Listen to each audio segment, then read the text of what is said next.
이 시행령 브리핑 시작하기에 앞서서 제가 간단하게 할 말씀 다른 얘기지만 드려도 되면 드리면 어떨까 싶은데요. 폭우 관련입니다. 법무부 조치 관련한 건데요. 기왕 오신 김에 먼저 이번 폭우 희생자분들의 명복을 빕니다. 많은 피해를 입으신 국민 여러분께 위로의 말씀도 드리고요. 법무부는 법률구조공단, 법률 홈닥터, 마을 변호사를 통해서 수해 주민을 위한 법률 지원을 실시하겠습니다. 사회봉사 명령 대상자를 수해 현장에 긴급 투입해서 피해 복구를 지원하도록 했고요. 검찰의 소환 자제를 포함하여 이번 폭우로 피해를 입은 사건 관계인들에 대한 조치 방안을 면밀하게 마련할 것을 방금 지시했습니다. 피해를 입은 국민들께서 하루속히 일상을 되찾으실 수 있도록 법무부도 가능한 모든 방안을 강구하고 최선을 다해서 힘을 보태겠습니다.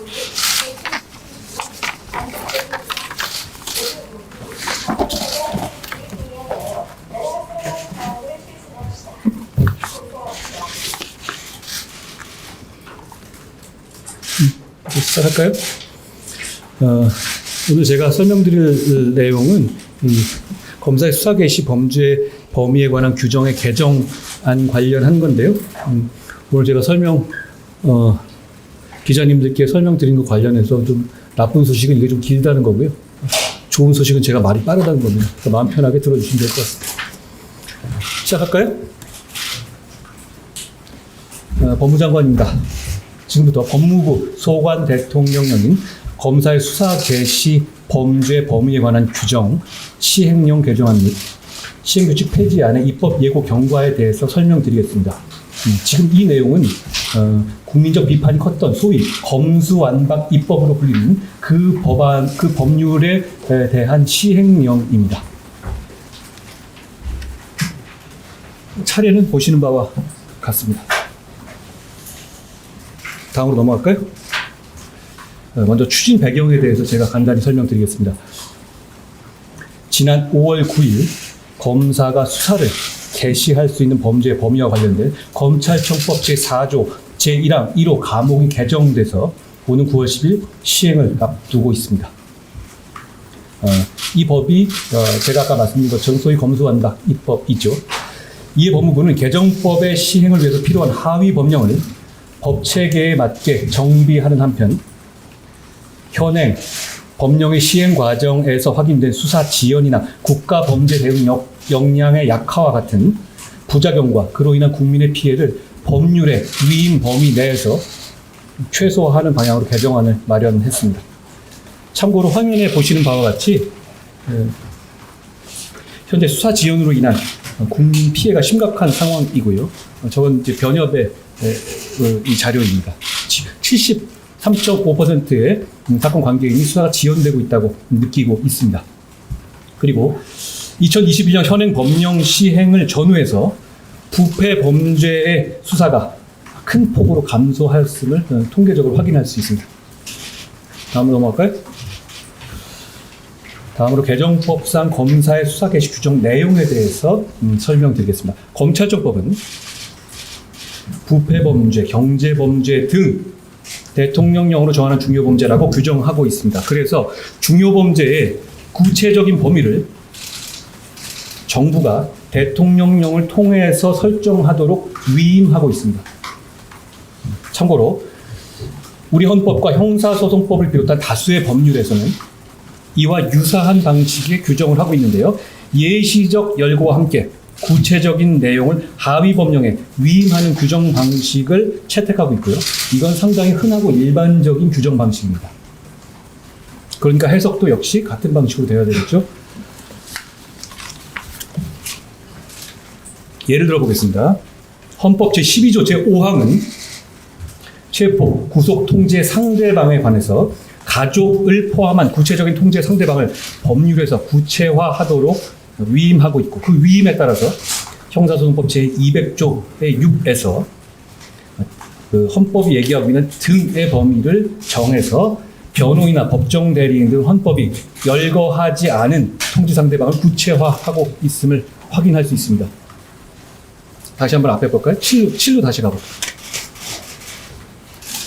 무슨 취지냐면 저 취지가 체포동 구속을 당한 자의 가족 등 이렇게 돼 있죠. 그런데 그 취지가 저 앞쪽에 예시하고 있는 것에 한정하고 있는 취지는 당연히 아니라는 겁니다. 그렇기 때문에 형사소송법에서는 저 앞쪽에 예시하고 있는 사람들 외에 변호인 등도 이 하위 법령에서 구체화하고 있는 것이죠. 저희도 그러니까 법률에서 규정하는 내용이 예시와 구임이기 때문에 대통령령에서 그 범위를 정할 수 있는 겁니다.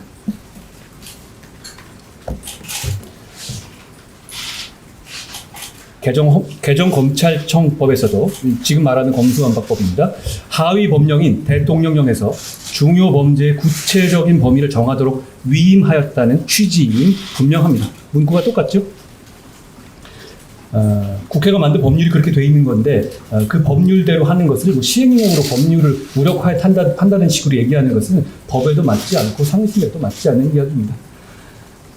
그리고 2019년 12월 검찰청법의 개정 당시 이런 방식 그러니까 6대 범죄 등으로 이제 규정하기 시작한 처음의 범죄죠. 그 당시에 국회에서 밝힌 수정 이유를 한번 보겠습니다. 그때 뭐라고 말하고 있냐면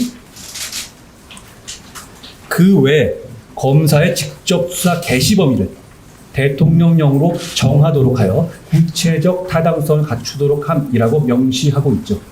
지금 규정 방식은 2019년과 지금의 검수완박법이 다른 방식을 취하고 있지 않습니다. 똑같죠? 앞에를 6개를 예시해 놨느냐, 2개를 예시해 놨느냐의 차이일 뿐입니다.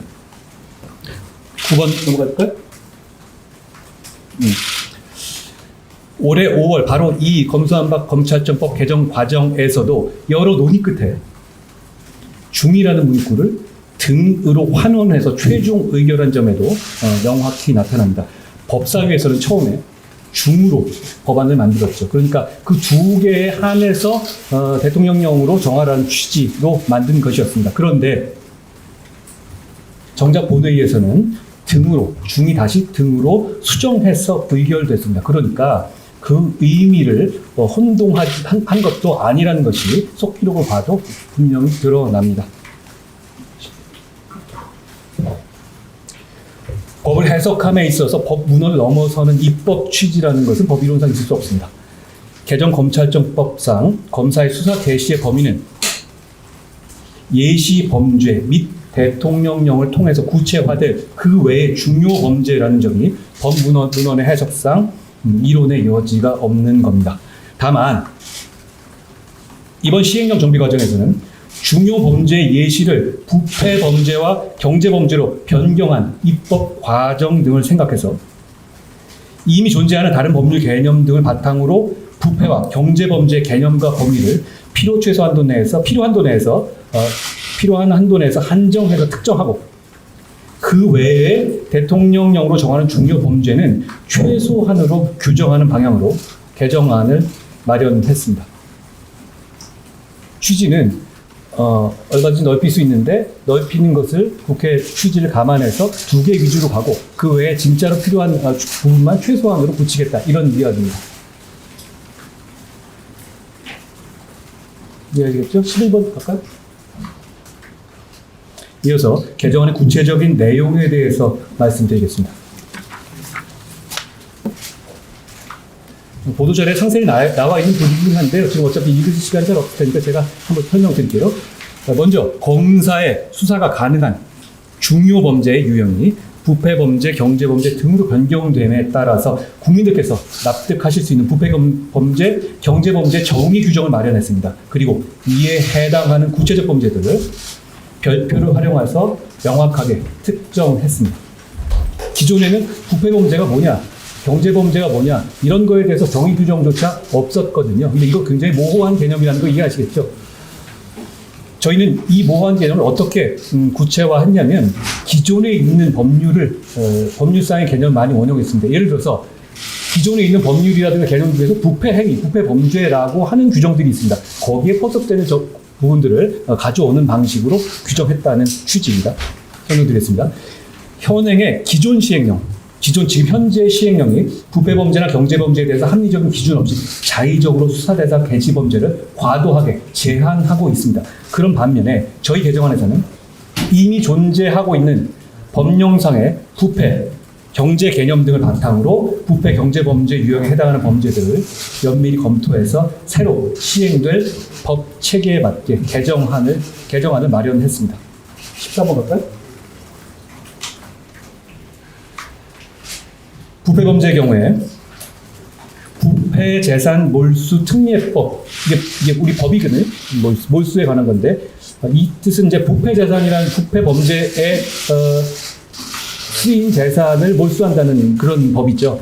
여기에 규정된 전통적인 부패 범죄를 비롯해서 직권남용 등 공무원의 직무와 관련된 부패 범죄와 청탁금지법 위반된 공직자의 청렴 의무 위반 범죄, 불법적인 이익 결부된 선거 관련 범죄, 각종 보조금 관련 범죄, 그리고 범죄 수익이나 자금 세탁과 관련된 범죄 등을 포함했습니다.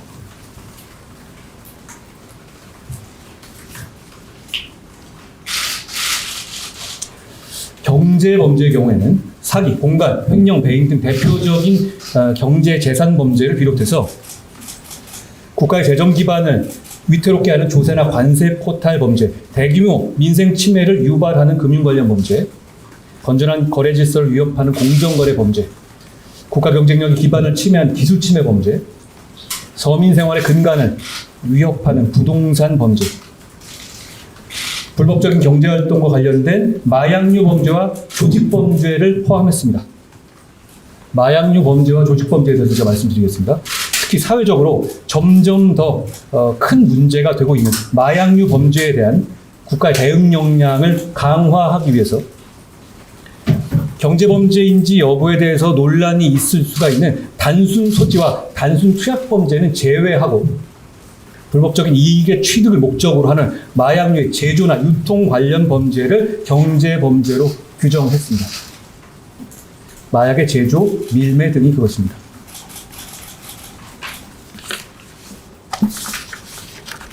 또한 국민 생활의 안전을 위협하고 서민의 민생을 심각하게 침해하는 각 조폭 등 깡패 말하는 겁니다.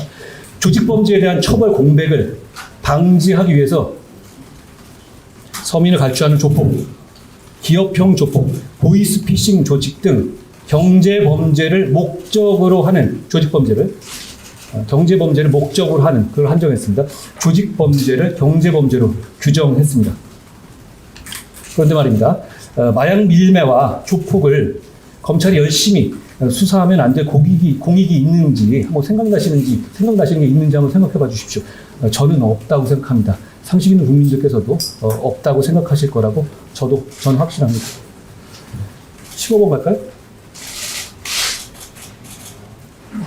한편 기존의 공직자 범죄, 선거 범죄 등으로 분류되어 있던 범죄들이 있죠. 그 범죄들은 입법 과정을 지금 이 검수한 바 입법의 입법 과정을 감안해서 부패 경제 범죄로 명확하게 포섭되는 중대 범죄에 한해서 부패 범죄나 경제 범죄로 재분류했습니다. 이 그림은 뭘 말하는 거냐면요. 어떤 범죄가 부패 범죄일 수도 있고 경제 범죄일 수도 있어요. 지금 우리 부패 범죄 몰수 특례법이라든가 이런 쪽에서는 횡령, 배임, 부패 범죄를 보거든요. 그렇지만 경제 범죄이기도 합니다. 이런 범죄는 개념 구조는 굉장히 많이 있죠. 또 예를 들어서 무슨 좀 뒤에 얘기하겠지만 방위산업 범죄 중에서도 방위산업 관련한 어떤 경제적인 이익을 빼내거나 거기 횡령이 일어나면 경제 범죄나 부패 범죄에 포함되겠죠. 그러니까 여러 가지 교집합이 있을 수 있는 개념이라는 얘기입니다. 이 개념 분류 자체가. 그런데 아까 제가 초반에 말씀드린 것처럼 기본적으로 이 법은 대통령령이 중요 범죄를 판단해서 확장할 수 있도록 위임하고 있습니다. 그러니까 그 구분이 그렇게 굉장히 중요한 문제는 아닌 것이죠. 다만 저희는 입법 과정에서 있었던 여러 가지 논의들을 감안해서 가급적이면 부패 범죄와 경제 범죄를 재편입시키는 방향으로 그 취지를 나름대로 살렸다는 뜻입니다. 물론 여기에 한정하는 것은 아닙니다. 나중에 제가 설명드리겠지만 몇 가지 경우에서는 이 두 가지에 해당하지 않지만 저희가 중요 범죄로 판단해서 대통령령의 영으로서 확장하는 부분이 있습니다. 그 부분은 제가 좀 이따 설명드리겠습니다. 너무 빠른가요? 그냥 괜찮으세요? 이제 익숙해지실 거예요. 저는 못 봤거든요. 근데 노력해 보겠습니다. 하나의 죄가 두 가지 이상의 범죄 유형에 해당하는 경우는 그러니까 많다는 말씀이고요. 그렇기 때문에 기존의 부패, 경제 범죄 이외의 유형에 속하는 것으로 편의상 분류된 범죄도 그 본질적인 성격에 따라서 부패 경제 범죄로 재분류했습니다. 그러니까 지금 있는 분류들이 그렇게 무조건 논리적으로 논리 필연적인 분류는 아닌 것이에요. 그러니까 무슨 뜻이냐면 뒤에 제가 설명도 하겠지만 직권남용 같은 경우 지금 공직자 범죄로 들어가 있잖아요. 그런데 그거 지금 부패 범죄로 분류하고 있는 예가 굉장히 많아요. 2018년에 있었던 박상기 김부겸 합의에서 봐서도 부패 범죄 범위 내에 직권남용을 포함하고 있죠. 자, 설명드리겠습니다. 16번 할까요? 예를 들어서 말이 나왔으니까 직권남용죄를 볼게요. 공무원이 권한을 남용해서 직무수행의 공정을 침해하는 범죄가 직권남용 범죄이죠. 본질적으로 이 범죄는 공직자가 범한 부패 범죄의 성격을 갖고 있기 때문에 개정안에서는 부패 범죄로 규정하고 있습니다. 현대의 부패 범죄는 큰 틀로 봐서는 돈을 받는 뇌물과 공직자가 공직을 팔아먹거나 공직을 남용하는 직권남용의 양대 축으로 운용됩니다. 그러니까 직권남용이 공직자 범죄이기도 하지만 부패 범죄에 해당하는 것에 대해서는 저는 다른 특별한 불만이 없을 거라고 생각합니다. 자, 이건 그런데 이렇게 제가 자의적으로 뇌피셜로 판단한 게 아니고요. 직권남용의 경우에 기존에 있는 부패 방지 권유기법에서도 부패 행위라고 명확하게 규정하고 있고요. 그리고 지금 국민권익위 홈페이지를 보시면 아시겠지만 직권남용을 대표적인 구조적 부패 행위로 홈페이지에 명시하고 있습니다. 또한 2018년 6월에 발표된 박상기 김부겸 전 장관의 검경 수사권 조정 합의문에서도 명확히 직권남용을 부패 범죄로 분류한 바 있습니다. 그리고 우리나라도 가입해서 국회에서 비준한 이렇게 된 법률과 동일한 효과가 있습니다. UN 부패 방지 협약에서도 직권남용을 부패 범죄로 규정하고 있다는 말씀을 드리겠습니다. 17번 갈까요?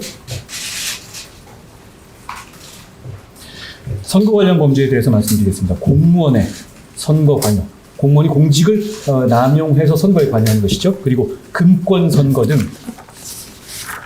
부패 범죄의 성격이 명확한 행위 태양을 한정해서 부패 범죄로 편입했습니다. 공무원이 권한을 이용해서 선거에 개입하는 것은 직권남용과 성격이 있는가 그보다 더 나간 구성 요건에 해당한다 볼 수 있겠죠. 그리고 공직선거 과정에서 직을 매매하는 행위, 부패 행위가 아니라고 누가 말할 수 있겠습니까? 이렇게 부패 범죄 성격이 명확한 행위 태양만을 한정해서 부패 범죄로 편입한 겁니다. 예를 들어서 무슨 허위 사실 공표라든가 이런 부분을 저희가 이 부패 범죄로 포함시키겠다는 취지가 아닙니다. 매수 및 이해 유도, 기부행위 등은 불법적인 이익의 핵심적인 범죄 성립의 요건이죠. 그리고 부패 행위를 수단으로 선거의 공정성을 침해하는 범죄이기 때문에 일부 선거 범죄는 이미 제가 아까 처음에 말씀드린 부패재산몰수특례법상의 부패 범죄로도 규정되어 있습니다. 그러니까 선거 범죄면 부패 범죄 아니다 이런 얘기는 당연히 성립하지 않고 그건 기존에도 그래 왔습니다. 그리고 소위 말하는 그 검수완박법의 취지가 선거 범죄는 무조건 처벌받지 않을까요? 검찰수사 받지 않을까요? 저는 그런 의미로 해석되지는 않습니다.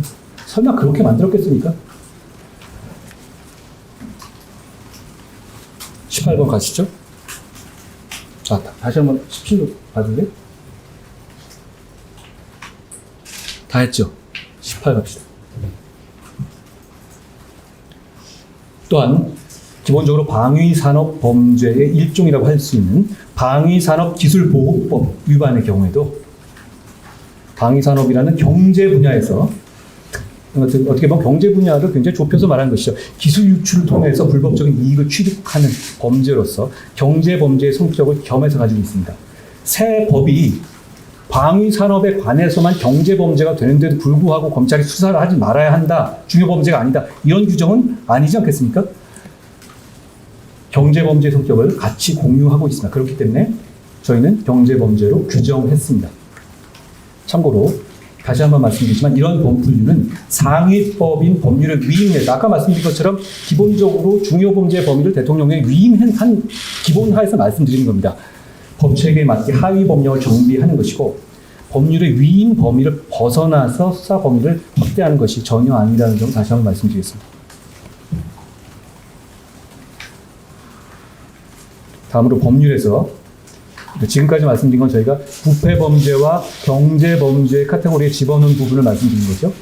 다만 아까 처음 말씀드렸지만 여기에 꼭 국한되지 않는다는 취지는 저희가 입장은 어떤 건 이해하시겠죠. 왜냐하면 법률이 명확하게 위임하고 있기 때문입니다. 이렇게 중요 범죄를 예시한 부패 경제범죄 이외에 저희가 중요 범죄로 대통령령에서 별도로 규정한 부분이 있습니다. 그것에 대해서 지금 말씀드리겠습니다.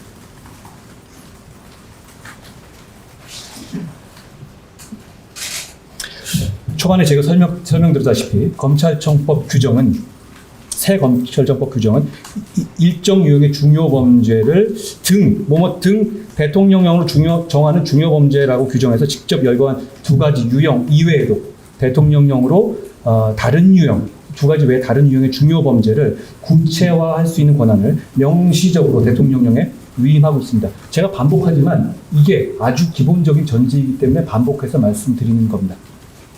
제가 말이 빠르기도 하고요. 이건 법률 민원상의 논란의 여지가 없는 것이라는 점을 다시 한번 말씀드립니다. 다만 미리 말씀드렸다시피 역시 반복입니다만 입법 과정에 있었던 여러 가지 상황들을 감안해서 저희는 그 중요 범죄를 별도 범죄를 무한정 추가하는 방식으로 가는 것이 아니라 부패 범죄와 경제 범죄라는 예시 내에 최대한 재분류하는 방식으로 정리하고 다만 보도자료에 보셨겠지만 사법질서를 저하해야 하는 범죄 그리고 개별 법률에서 검사에게만 고발이나 수사에 의뢰를 하도록 규정한 범죄만을 부패 경제범죄 이외에 중요 범죄로 별도 카테고리를 뽑아서 규정한 겁니다. 어떤 입장인지 이해하시겠죠? 20번 갈까요?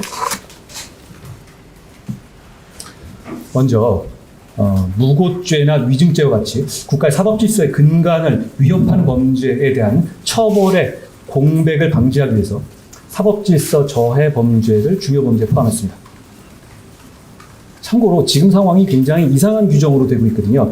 현행 법령은 어떻게 되고 있냐면 현행 시행령에 따르면 경찰이 죄가 인정되지 않는다고 해서 검찰에 송치하지 않은 불송치 사건이 있습니다. 그럼 검찰에 지금 이제 안 보내버릴 수 있거든요. 죄가 안 되면.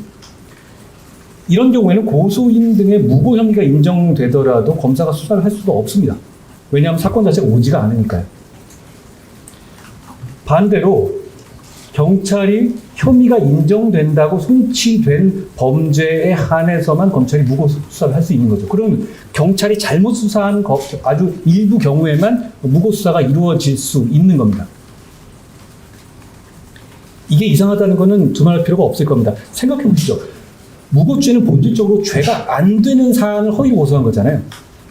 그런데 정작 경찰이 죄가 안 된다고 판단해서 불송치하면 오히려 검사가 무고 수사를 할 수 없는 아이러니가 발생하는 것이고 이걸 우리가 몇 년 동안 해온 겁니다. 이걸 바로잡자는 것입니다. 이 시행령은 그걸 바로잡자는 거고요.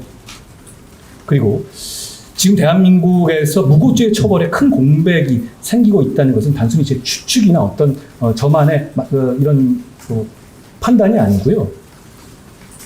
여기 보시는 통계상으로도 명확하고 심각하게 무고죄 처벌 공백이 생기고 있습니다.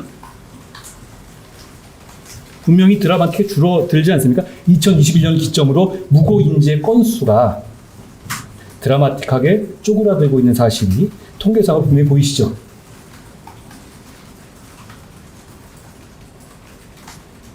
갑자기 우리나라 사람들이 허위고소를 안 하는 이렇게 갑자기 그런 결심을 집단적으로 한 건 아니지 않겠습니까? 저거는 처벌이 잘 이루어지지 않고 있다. 그러니까 무고로 인한 피해가 그만큼 많아지고 있다라는 걸 의미하겠죠. 국가가 허위고소를 한 사람들을 수사하지 않는 것은 허위고소를 부추기는 겁니다. 국가가 도대체 왜 누구를 위해서 그래야 합니까? 그걸 시정하겠다는 겁니다. 무고는 그것이 제때 처벌되지 않는다는 분위기가 만연하면 기하급수적으로 늘어날 수밖에 없는 성격이 있습니다. 왜냐하면 그래도 된다고 생각하고 마음 편히 거짓 고소를 하고 나아가서 정치적인 거짓 선동의 도구로도 쓰이게 됩니다. 지금 더 늦기 전에 이것을 반드시 바로 잡아야 할 때라고 생각합니다. 그렇기 때문에 저희는 중요 범죄의 범위에 사법 질서의 저해 범죄를 추가한 것이라는 말씀을 드리겠습니다. 제가 이제 무고의 예를 들었는데 다른 것도 사정은 비슷합니다.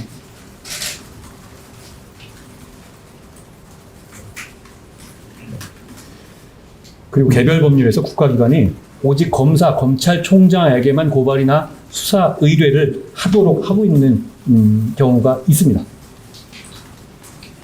그런 경우를 중요 범죄로 포함했습니다. 예를 들어서 이런 게 꽤 많거든요.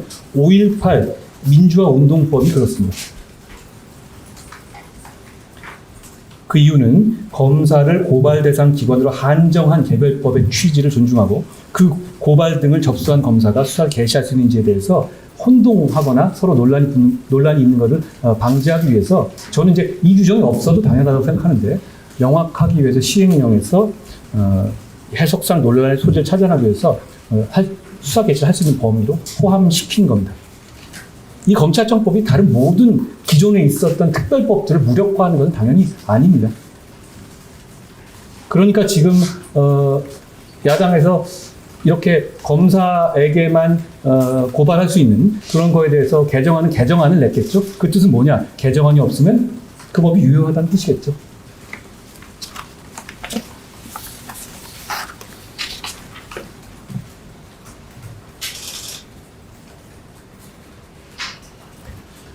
자, 다음으로 수사 중인 사건에 대한 검사의 관련 수사 범위를 규율한 직접 관련성 조항의 개정안에 대해서 말씀드리겠습니다. 좀 오래됐으니까 많이 잊어버리셨을 것 같은데요. 이게 수사 중인 사건에서 추가 수사를 할 수 있는 범위를 직접 관련성 있는 범죄로 한정하는 식의 규정이 있고, 그리고 그 직접 관련성의 범죄를 그 규정을 지난 정부 시행령에서는 굉장히 축소해 놨던 겁니다. 그걸 저희는 바꾸겠다는 겁니다. 검찰청법은 정작 검찰청법은 직접 관련성이라만 하고 있지 직접 관련성 있는 범죄의 의미를 한정하지 않고 제한 없이 허용하고 있습니다. 그런데 지금의 기존의 시행령은 그 범위를 자의적으로 지나치게 좁게 제한하고 있습니다.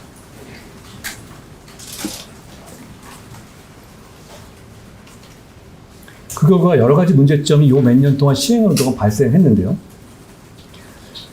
검사의 즉각적인 수사를 통해서 하나의 절차에서 이미 송치된 사건 중에서 신속한 종결이 가능한 사건까지 경찰에 보완 수사를 요구하거나 이송할 수밖에 없게 함으로써 부당한 절차 지연에 따른 심각한 인권 침해를 유발하고 있습니다. 예를 들어 보겠습니다. 권력형 성범죄 사건의 피해자가 제3자로부터 2차 가해를 받은 사실을 검찰에 진술했다고 생각해 봅시다. 그럼 정상적으로 하면 그 연장선상에서 계속 수사를 해 나가는 것이 피해자 구제에도 좋고 수사 효율성도 좋고 사건이 금방 처리되고 그리고 그게 또 그 사회적 메시지를 줄 수 있지 않겠습니까? 그런데 지금 시행령에 따르면 그렇게 되면 검찰은 그 순간에 수사를 중단하고 경찰로 그 부분을 떼어내 이송해야 하고, 그리고 만약에 다른 사안으로 검찰이 보완 수사를 하다가 이 사람이 아니라 이 사람이 진범이다 라고 밝혀진 경우도 가정해보죠. 이런 경우에도 수사를 중단하고 사건을 경찰로 보내야 됩니다. 물론 그 과정에서 증거가 인멸되고 진범이 도망가도 속수무책인 상황이 되죠. 그게 지금 현재 시행령의 현실입니다. 바꿔 마땅합니다. 또 하나 얘기 들어볼까요? 예를 들어볼까요? 전에 제가 들어봤던 얘기인데 어떤 어린이집에서 보육교사의 아동학대 사건이 발생해서 경찰이 1차로 수사하고 검찰에 송치를 했는데 검찰에서 피해 아동을 수사하는 과정에서 또 다른 보육교사의 추가 학대 사실이 밝혀지는 경우가 있을 수 있습니다. 실제로 많이 있었던 사례예요. 그런데 지금의 제도에서는 역시 그러한 경우 검사가 추가 학대 범행을 수사할 수 없기 때문에 그 부분만 분리해서 경찰에 이송해야 되고 그 아동은 경찰에 다시 가서 조사를 받아야 합니다. 그러한 불필요하고 부당한 절차 지연으로 인해서 피해 아동은 즉각적인 수사와 보호 조치를 받지 못하게 되는 인권 침해가 필연적으로 발생하는 겁니다. 이게 도대체 왜 필요한지, 혹시 이걸로 인해서 얻을 수 있는 공익은 제가 보기에는 상상이 안 갑니다. 경찰도 좋을 게 없고 검찰도 좋을 게 없고 피해자도 좋을 게 없고 심지어 피의자도 좋을 게 없습니다.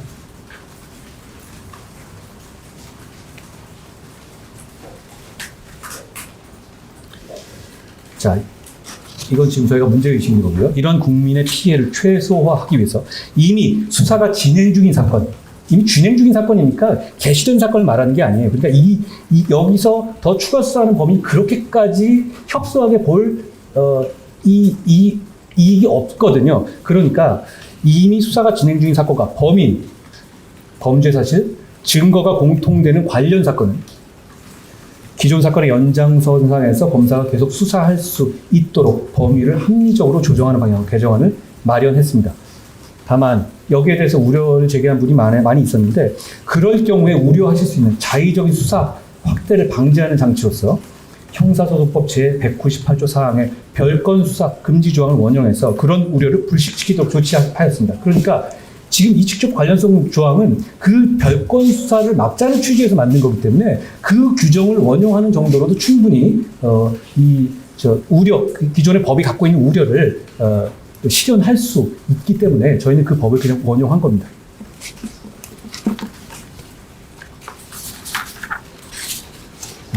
힘들게 좀 많이 왔습니다. 거의 끝났습니다.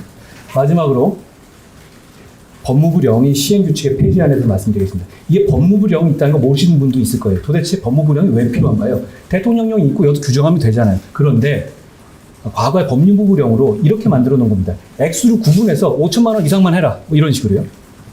무슨 뭐 몇 급 이상만 해라. 재산 등록 의무자에 대해서만 하라. 이렇게 온 거죠. 현행 시행규칙은 이 법무부령을 말하는 겁니다. 검찰청법에서 위임 규정을 두고 있지 않은데도 불구하고 중요 범죄 중에서 특정 신분이나 특정 금액 이상의 범죄에 대해서만 검사가 수사를 개시할 수 있도록 제한하고 있습니다. 이런 제한은 국가 범죄 대응 역량의 필연적인 약화를 초래하고 수사의 진행에 따라 범죄 사실이 변화하는 현장의 수사 현실에도 전혀 맞지 않습니다. 그리고 지나치게 복잡해서 전문가도 마찬가지로 국민도 그렇고 예측 가능성이 없습니다.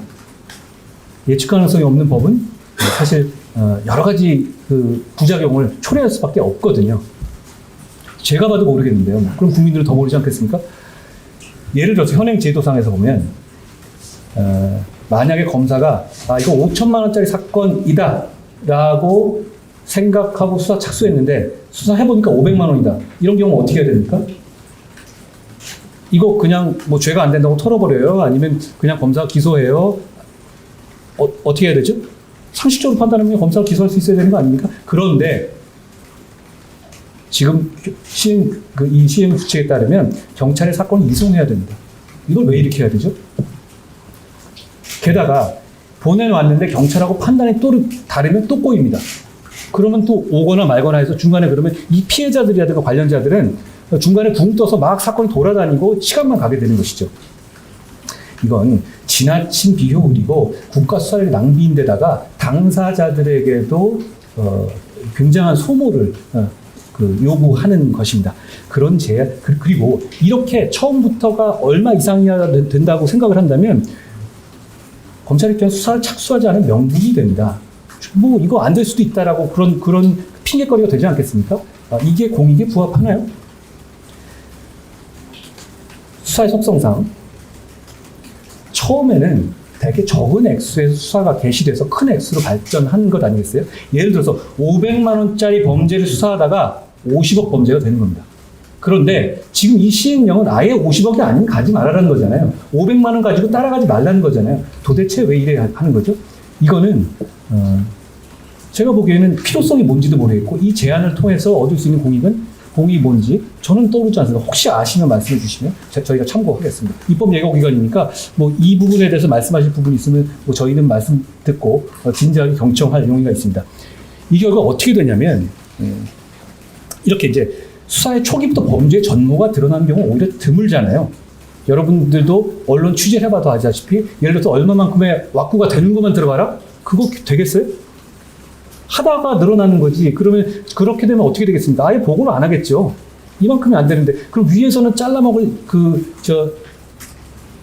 모티브가 확실히 생기는 거잖아요. 아, 이러니까 뭐 이런다. 근데 이런 핑계거리를 서로 간에 공유하면서 복잡하게 만들 필요가 전혀 없는 겁니다. 이와 같이 수사의 초기부터 범죄의 전모가 드러나는 경우는 드물기 때문에 금액이나 신분으로, 예를 들어서 신분이 낮은 사람은 출발하다 보면 그 사람이 상납한 돈이 나오는 거지, 갑자기 그러면 뭐 3급 이상이 갑자기 턱 튀어나옵니까? 그런 사건이 있나요? 제가 20여 년 해봤지만 저는 그런 걸 못 봤거든요. 그런데 제가 못 본 식의 유형을 기준으로 설정한다는 것 자체가, 이러다 보니까 어떤 결과가 나오냐?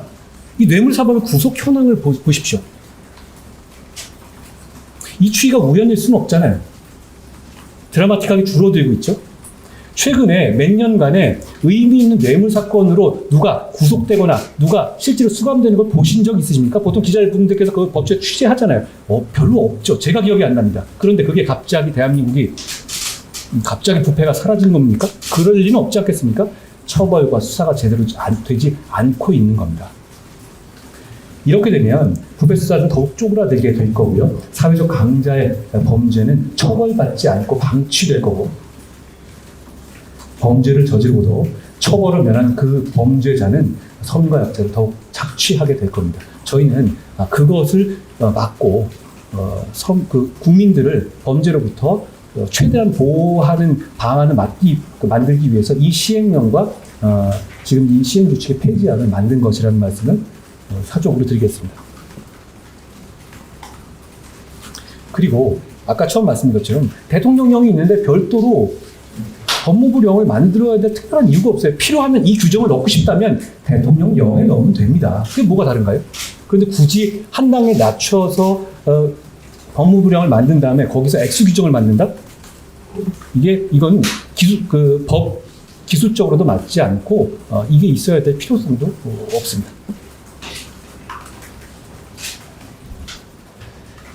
그래서 이 법무부령, 그러니까 시행규칙은 아예 폐지하고 검찰청법에서 위임받은 중요범죄에 대한 내용은 시행령에서 별표까지 넣어서 이론적으로 규정하는 방향으로 개선하겠다는 것이 저희의 입장입니다. 그러니까 이런 구조가 되는 거죠. 시행령 없어지고 더 심플한 구조로 가겠다는 겁니다. 정 필요하면 저기 넣으면 되거든요. 그리고 그 개정하는 절차도 별로 크게 다르지 않아요. 대통령령 국무회의에서 의결하면 되는 것이고, 국무회의가 통과될 정도의 규정이어야죠. 형사 사법 시스템을 변경하는 규정인데 그걸 법무부령으로 이렇게 핵심적인 내용을 바꾼다? 그건 이상한 겁니다. 법무부령은 제가 그냥 바꾸면 되는 건데.